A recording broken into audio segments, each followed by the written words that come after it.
anakudanganya kwamba anakopa atalipa baadaye. Anakudanganya. Hana hela yoyote ya kukulipa huyo. Alikopa kwenye duka la mangi kule mtaani kwetu. Baada ya kukopa tu alivyokopeshwa akakimbia. Hajaonekana mpaka leo. Na kuhama akahama kabisa mtaa. Kumbe kamia huku. Anakuja. Wewe dogo wewe. Naongea na simu blaza. Simu gani na wakati unanisema mimi kabisa? Kwa sasa hivi tusiongee na simu sasa. Nchi imeshakuwa ya kwako. Unanipangia sehemu ya kuongea na simu.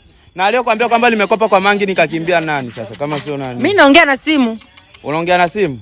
Asa nenda kaongelee kule. Jafari usikate. Afu anajifanya na asile tukimsema kidogo lazima akufuate. Sasa wewe Jafari